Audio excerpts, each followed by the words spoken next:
OBC उपसमितीची काल बैठक झालेली आहे आणि त्यामध्ये मंत्री छगन भुजबळ हे चांगलेच आक्रमक झाल्याचं पाहायला मिळालेलं आहे। या संपूर्ण संदर्भात बातचीत करण्यासाठी सध्या माझ्यासोबत मराठा आंदोलक मनोज जरांगे भेटले आहेत। पाटील साहेब, तुम्ही सुद्धा बघितलं असेल किंवा ऐकलं असेल की मंत्री छगन भुजबळ हे GR वरून चांगलंच आक्रमक झाल्याचं पाहायला मिळतं।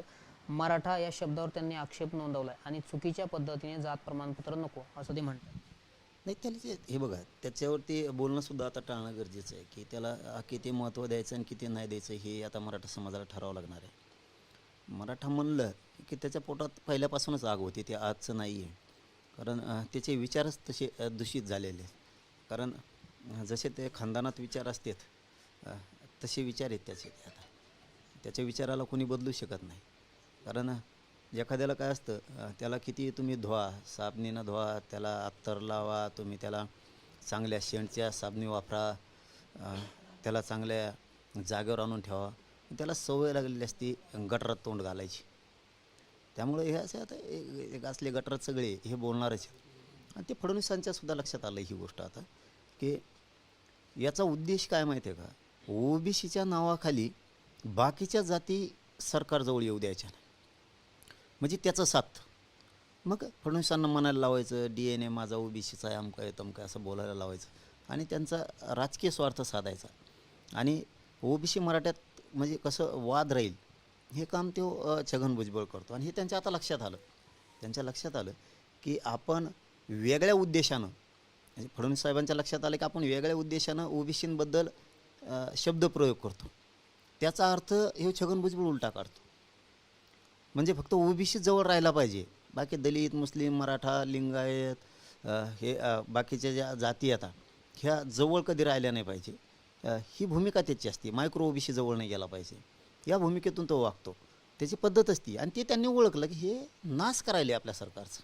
त्यामुळे तो म्हणला काय नाही म्हणला काय, त्याला काही किंमत देणार नाही सरकार, आणि आम्ही तर देतच नाही तर। कारण GR हा हैदराबादच्या गॅजेटच्या नोंदीच्या आधारावर काढलेला आहे। आणि आत्तापर्यंतचे GR काढलेले एक ओळीचे मंत्रिमंडळानं काढले, कसला आधार नसता। उदाहरण द्यायचं ठरलं तुम्हाला तर जे छगन भुजबळ आमचं 16% आरक्षण खातो तो मराठ्यांचं आहे, एका 2 ओळीवरती एका साध्या GR वरती ते आरक्षण दिलं गेलं, आधार तर कुठला नाही। कोणाचा जरी बापा आला ना तरी आमचा GR चॅलेंज होत नाही, कारण तो हैदराबादच्या महसुली रेकॉर्डच्या आधारे सरकारी दस्तावेजाच्या आधारे काढलेला आहे। त्यामुळे तो चॅलेंज होणं एवढी सोपी गोष्ट नाही आहे, ते चॅलेंज होणं। आणि त्याच्यात बदल होणंसुद्धा सोपं नाही आहे। त्याच्यात जर बदल होतो आहे, शब्द एखादा घातला जातो, फेरफार केलं जातं, तर 94चा GR तसंच चॅलेंज होतो मग 1994चा। आणि 50%च्या वरचं गेलं तर मान्य सुप्रीम कोर्टाला सुद्धा मान्य नाही आहे।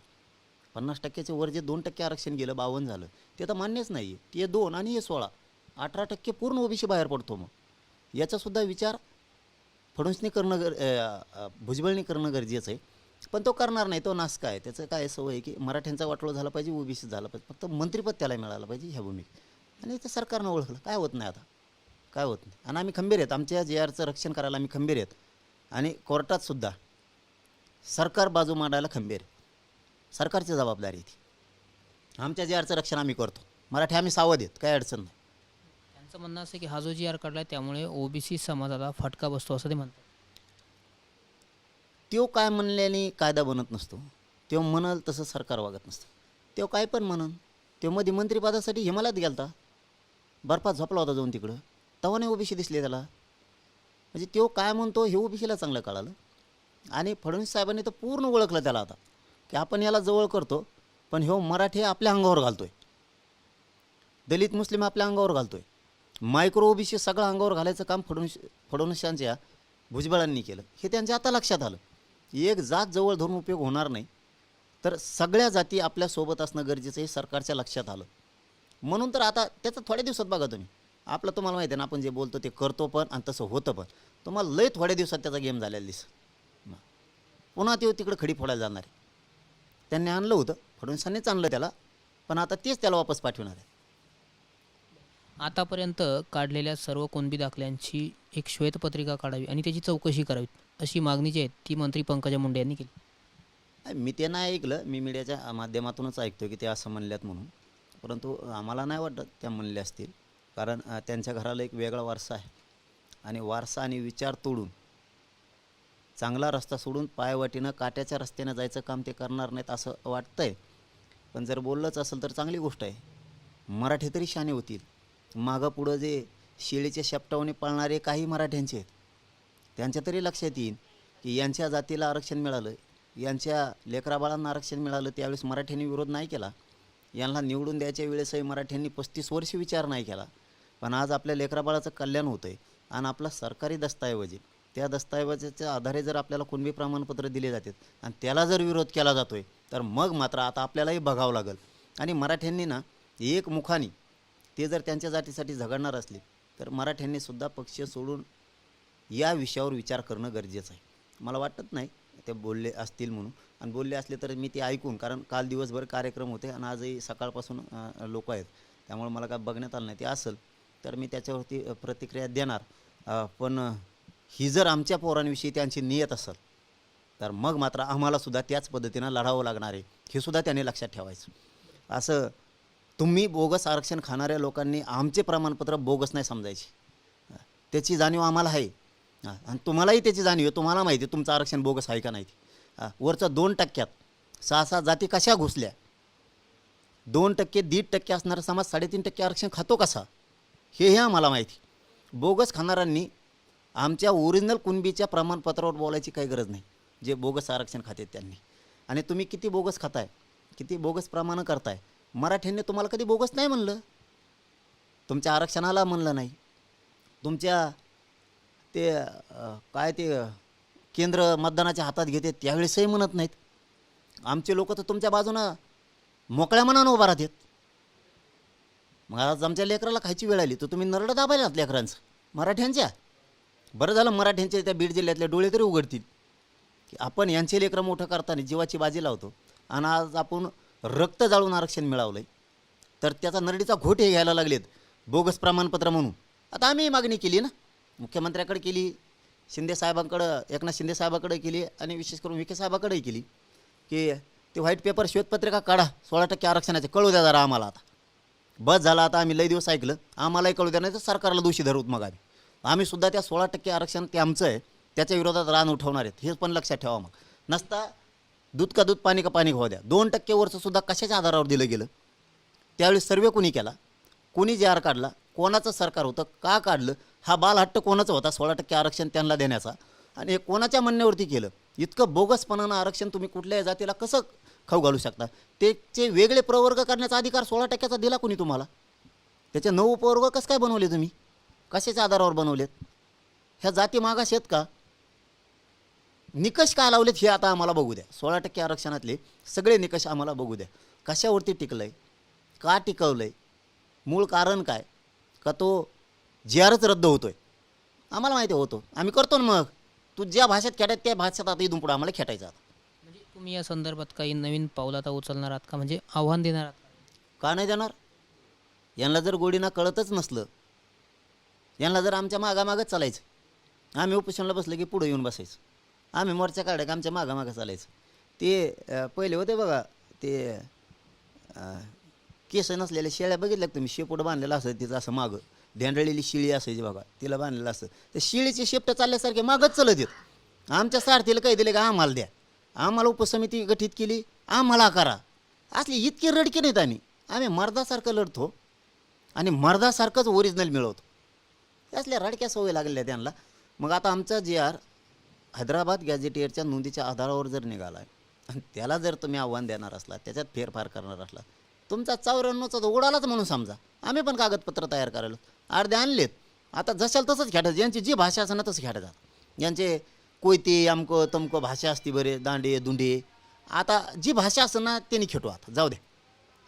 या निर्णयाला कोर्टात आव्हान देण्यात आलं आहे. ॲडव्होकेट सतीश तळेकर यांच्यामार्फत बाबा तुमच्या माध्यमातूनच कळलं मला, कारण ते नाव आमचं आहे. मला असं गॅरंटीनं सांगतो मी, माझी त्यांची काही ओळख नाही, पण तळेकर उकेल साहेब कोणीतरी म्हणून ते आमचे आहेत आणि ते आमच्याच विरोधात लढणार असले तर हे मराठ्यांसाठी मोठी शॉट बसणारी गोष्ट आहे. आमचेच लोक आमच्या बाजूनं लढायचं सोडून आमच्या विरोधकांच्या बाजूने लढतात म्हणल्याच्या नंतर हे अवघड आहे.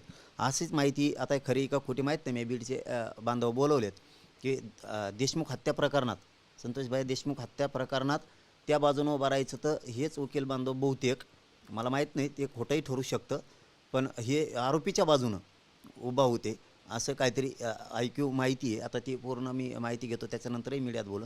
पण आमचेच लोक बुद्धिजीवी आमचा वर्ग आमच्या बाजूनं उभा राहणं गरजेचं आहे. आता काळाची गरज ज्ञानाची आम्हाला गोरगरीब मराठ्यांना गरज आहे. जे ज्ञानी आणि बुद्धिवंत माणूस तज्ज्ञ माणूस या समाजात आहे मराठ्यांच्या, त्यांची आज गरीब मराठ्यांना गरज आहे. त्यांनी मराठ्यांच्या बाजूने लढण्याच्या ऐवजी तिकडून लढायचं म्हणल्यावर आता आम्हाला आमच्याच लोकांची किव यायला लागली. हे आमचे लोकसुद्धा फितूर होऊ शकतात बुवा, हे आता लक्षात यायला लागले. कारण बुद्धिजीवी लोक जर गरिबांच्या बाजून नाही राहिले तर मराठ्यांचं वाटोळं करायला मराठाच निघाला म्हणल्याच्यानंतर मराठ्यांना सुद्धा त्यांचा विचार करावा लागणार आहे. 13 तारखेला नागपूरमध्ये ओबीसी नेत्यांची बैठक होणार आहे. विजय वडेट्टीवार यांच्या प्रमुख नेतृत्वात ही बैठक होणार आहे. मराठा समाजासाठी काढलेल्या GR विरोधात ती बैठक होणार.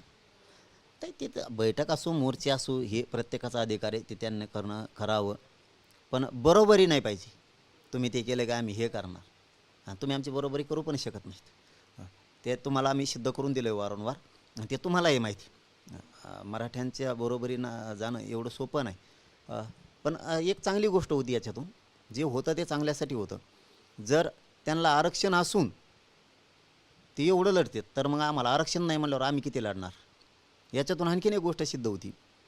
आमचं नोंदी आहेत, आमचं हक्काचं आरक्षण आहे, ते मिळू नये म्हणून जर हे बैठका घ्यायला लागले तर महाराष्ट्रातले मराठवाड्यातले आणि विशेष करून पश्चिम महाराष्ट्रातल्या मराठ्यांच्या राजकीय नेत्यांनी सुद्धा आता जागा होणं गरजेचं आहे.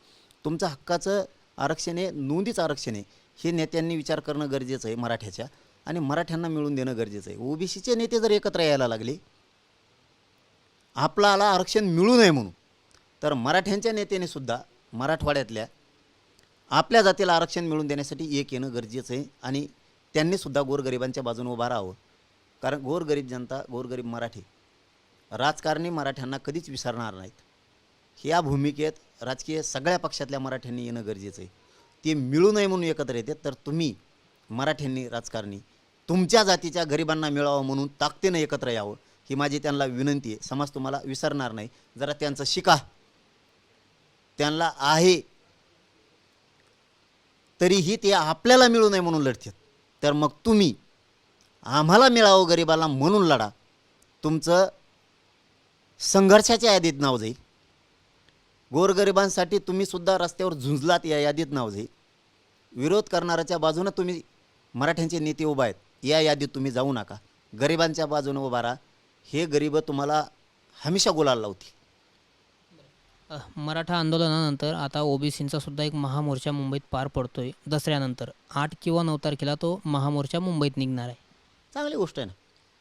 प्रत्येकाला अधिकार आहे, काढावं. आमचं भांडण सरकारशी आहे, त्यांना जास्तीचे भांडावं त्यांनी काढावं. त्यात काय दुमत असण्याचं कारण आहे?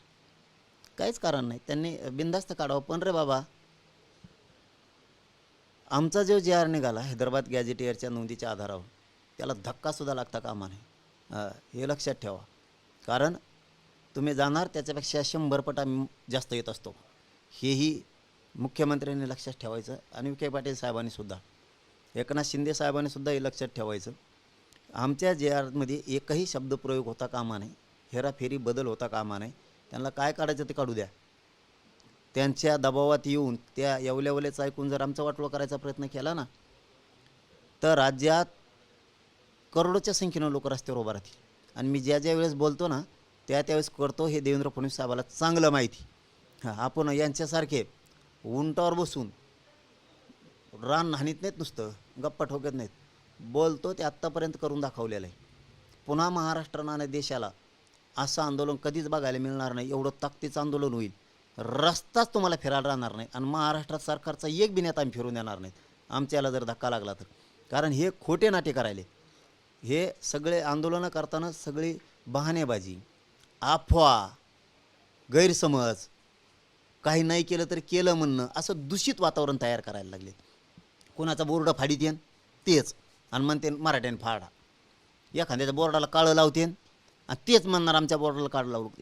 बीड जिल्ह्यातल्या मराठ्यांनी हे समजून घेणं गरजेचं आहे. आणि विशेष करून बीड जिल्ह्यातल्या राजकीय पक्षातल्या सगळ्या मराठ्यांच्या नेत्या, आमदार, खासदार, मंत्र्यांनी समजून घेणं गरजेचं आहे. लायकी नसलेल्या लोकांवर तुम्ही बोलू नका. तुमची लय लायकी मोठी आहे, तुम्ही उच्च आहेत. उच्च म्हणजे प्रतिष्ठेनं, तुम्ही तुमच्या उंचीनं राजकीय उंचीनं. त्यामुळे तुम्ही कसल्यावर बी बोलू नका आणि महत्त्व देऊ नका. त्यांच्या तिकडच्या जिल्ह्यातल्या नेत्याचे फोन येतात. मला हे मीडियातून बोलायचं नव्हतं.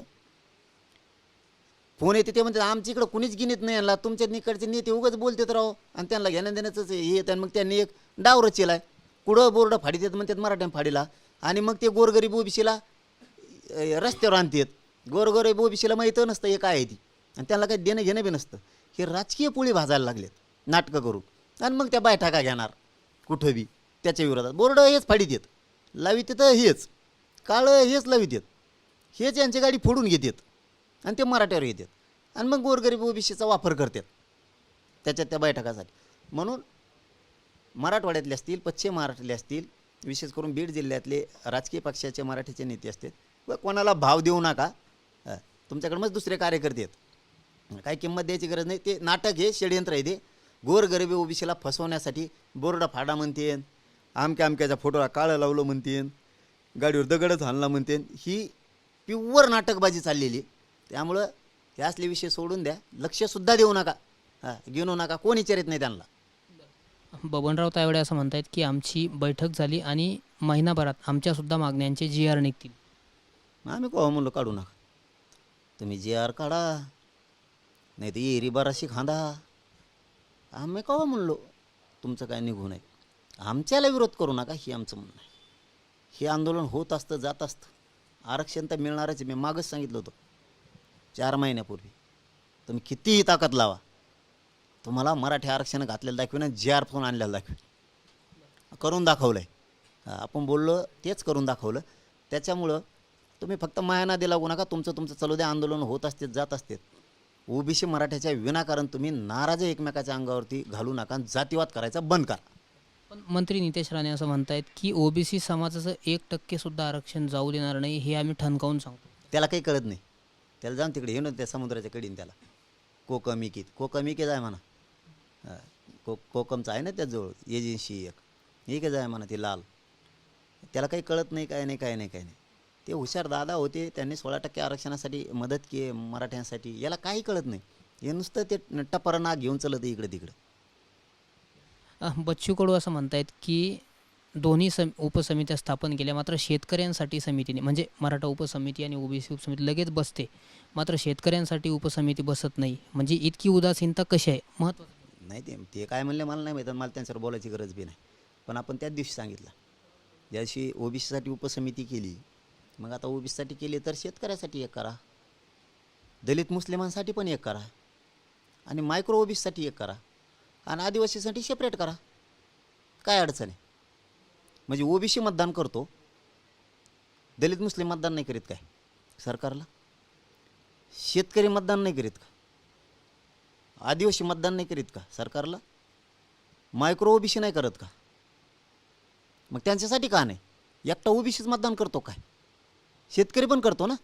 कारण उपसमिती त्याचे प्रश्न सोडवायला, त्याची नुकसान भरपाई झाली, त्याचं काही नुकसान झालं, त्याला काही विम्याच्या अडचणी आल्या, त्याच्या मालाच्या भावासाठी काय आलं, शेतकऱ्यांना काही निधी लागतोय, काही योजनाच्या कृषीच्या संदर्भातला काही निधी कमी पडतोय, उपसमिती काम करील ना.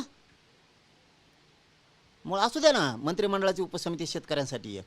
आपण तर त्याच दिवशी मागणी केली. आणि असल्या जातीवादी उपसमित्या नका करू. मराठ्यांची राज्य मंत्रिमंडळाची उपसमिती केली.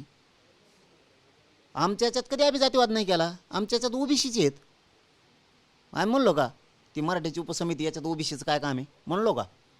मग तुम्ही आत्ता OBCची उपसमिती गठीत केली, त्याच्यात OBCच कशामुळं? मग त्यात मराठे का चावत आहेत का? ही कोणचा जातीवाद आहे? उपसमितीत कशामुळे जातीवाद? त्याच्यात का नाहीत मराठ्याचे 2-3? मग आमच्याकडे कसं काय नाही? आमच्यातले काढून टाका. चला ते आम्ही आधी म्हणलो काढा, कारण आम्ही सगळ्या धर्माला धरून चालणारे, सगळ्या जातीला धरून चालणारे. पण तुमच्यातला जातीवाद आम्हाला दिसला सरळ सरळ. तुमच्यात तो OBCची उपसमिती केली, सगळे OBCच. मग OBCचं म्हणल्यावर OBC, मग ही मराठीची ते OBCच काढा बाहेर. त्यांचं काय आमच्या याच्यात? माहित्या पुरवल्यात काय आमच्या? मग तशी मागणी तुम्ही करणार केली, करणार आहे का? म्हणजे काय आमच्यात काय काम आहे तुमचं मग? आणि तुम्हाला जर त्याच्यात जातीवाद नाही करायचं उपसमितीत, सगळ्या जाती धर्माचे पाहिजे, तर तुमच्या याच्यात बी घ्या ना. तुमच्या याच्यात मराठीचे कसं काय नाहीत? हे असले वेगळेपणा नाही चालणार इथं. तुम्ही काल असं बोललात की 1994चा जो जी आर आहे त्याची कागदपत्र काढायला आम्ही सुरुवात केली आहे. तुम्ही आता चॅलेंज करणार आहात याला किंवा मंडल आयोगाला? हो, का नाही करणार? आत्तापर्यंत नव्हतं करायचं, पण आता तुम्ही आमचं रेकॉर्ड आहे अधिकृत शासकीय दस्तऐवज, तुम्ही त्याला चॅलेंज करणार म्हणल्यावर तुमचं तर बोगसच आहे.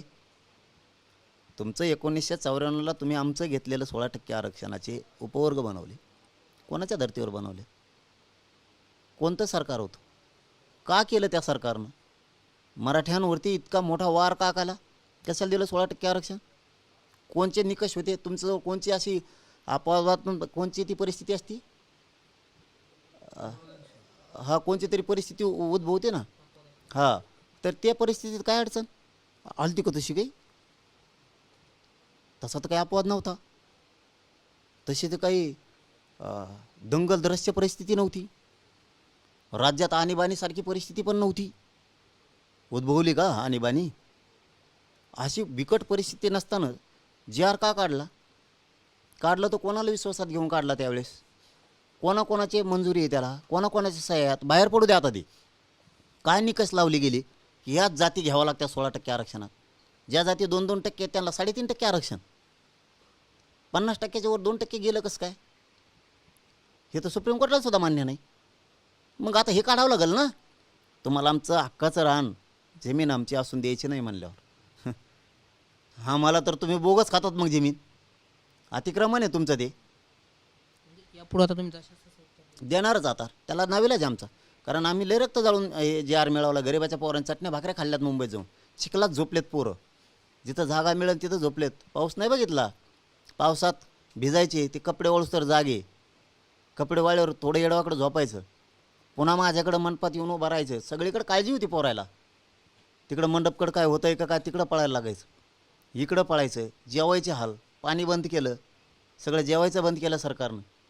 एवढी दशातून आम्ही तो आमच्या गरीब मराठ्यांसाठी मिळवला आहे. आणि त्याचं तर आम्ही मात्र रक्षण करायला खंबीर आहेत. आम्ही जे आर काढला म्हणल्यावर आमची जबाबदारी की त्या जे आरमध्ये बदल न होऊ देणं. आम्ही करोडच्या संख्येने रस्त्यावर येऊ शकतो. आणि मराठ्यांनी मला सांगितलं पाहिजे तुम्ही टेन्शन न घेऊ, फक्त हाक मारा. कोण बदल करताय ना बघू. वारंवार लढायची वेळ आली तर लढू. आणि असं होत नाही ना. तुम्ही एकदाच लढले आणि घरी जाऊन झोपले वाटलं होईल.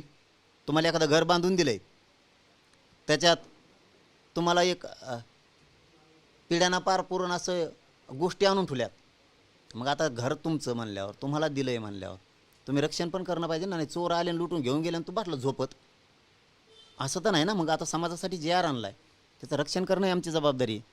मराठी म्हणले रोज लढायची वेळ आली तर हरकत नाही. तुम्ही टेन्शन नाही घेऊ. फक्त हे जे बोलतात ना यांच्याकडे लक्ष देऊ नका. आपण आपलं बघू काय करायचं ती. त्यामुळं मराठा समाज पूर्ण ताकदीनं सावध आहे. आणि जरी कोर्टात कोणी गेलं तरी सरकारची जबाबदारी आहे ती जे आर टिकवणं. सरकार सज्ज आहे. तर नक्कीच हे होते मराठा आंदोलक मनोज जरांगे पाटील. जी आरमध्ये कोणी फेरफार करण्याचा प्रयत्न केला तर त्याला जशास तसं उत्तर देण्यात येईल आणि मराठ्यांची लाट पुन्हा एकदा उसळेल असा ठाम निर्धार जो आहे तो जरांगे पाटलांनी आपल्यासोबत बोलताना व्यक्त केला आहे. कॅमेरा पर्सन अमित आडेसोबत मी रामनाथ ढाकणे, TV9 मराठी, वडीगोद्री.